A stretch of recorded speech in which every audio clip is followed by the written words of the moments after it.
Hey there, fellow wanderers. I'm Veronica, your tour guide today in Soxargen, and I'm expert at finding hidden gems in every corner of the world. So buckle up because I'm here to take you on virtual journey filled with excitement, laughter, and for sure that you are enjoy this trip. So let's go. So first, the culture and traditions of Soxargen. Soxargen is made up of the provinces of South Cotabato, Sultan Kudarat, and Sarangani, as well as the city of General Santos.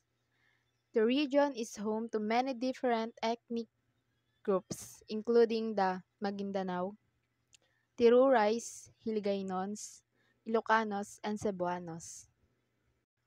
One of the most notable cultural attractions in Soxargen is Lake Cebu in South Cotabato. The Tiboli people, who are known for their intricate weaving and brassware, call this place home.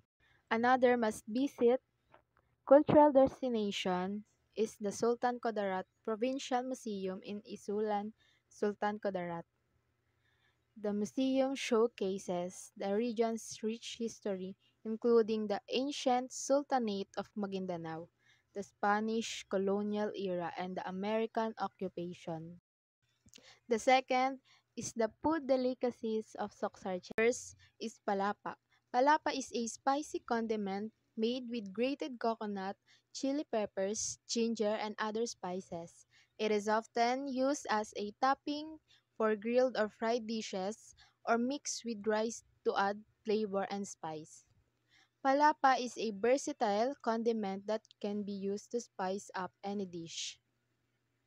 Its unique combination of spicy, sweet, and savory flavors makes it a staple in many Soxargen kitchens.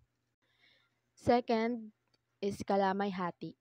Kalamay Hati is a sweet stick rice cake made with glutinous rice, coconut milk, and brown sugar. It is a popular dessert in Soxargen that's perfect for satisfying your sweet cravings. Third is Sinina. Sinina is a Filipino dish popular in Maguindanao, served during Kalilang and Kanduli. It is usually made with beef or goat, cooked with carrots, potatoes, palapa, tomatoes, and spices in coconut milk. The third is the festivals of the Soxachen. First, Hinugyao Festival. Hinugyao Festival is a long week celebration of the foundation anniversary of the city of Coronadal, the capital of the province of South Cotabato and administrative center of Region 12 or Soxargen. The celebration is a colorful merrymaking depicting the evolution of the distinct cultures of Bilaans, who are considered the first settlers in the area, the Maguindanao and Christians. Second is Seslong Festival. Seslong Festival is another must-see annual event held every month of March in the municipality of Tiboli, province of South Cotabato. It is a celebration that portrays the gathering of people in a certain place for various socio-cultural activities such as exchange of goods, merrymaking, and many others.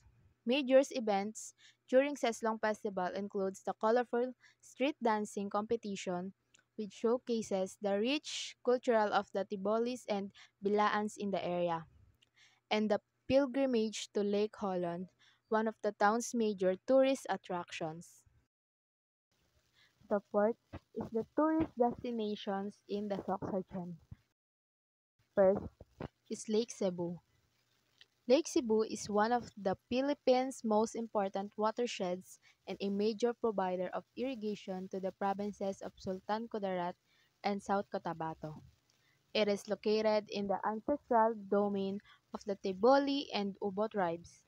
The DOT has promoted the lake as one of the prime ecotourism destinations in Mindanao.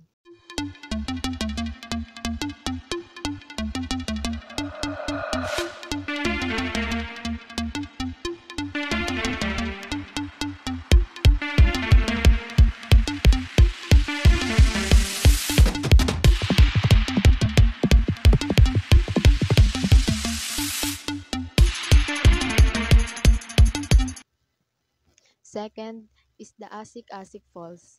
Asik-Asik Falls is one of the many yet among the most remarkable waterfalls in the region. It is one of the tourist top favorite places to visit in Sorsogon. It is characterized by a curtain of waterfalls that flows through the walls that are covered in lush green. Unlike any other waterfalls, Asik-Asik does not have a wide and deep catch basin, but it sprinkles down a rocky base with shallow waters only. Its name is derived from a Hiligaynon word "asik", which means sprinkle.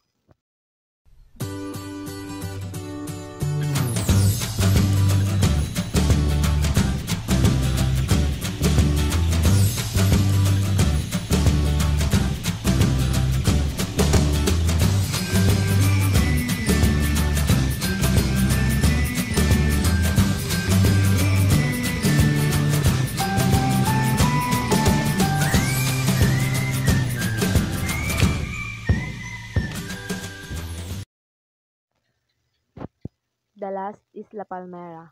La Palmera is characterized by a mountain range blanketed with lush green cogon grass. Because of the unparalleled view that it offers, it rose to fame even more during the pandemic. Now, it has been among the top favorite and must-see destinations when one goes on a Soxargen backpacking trip.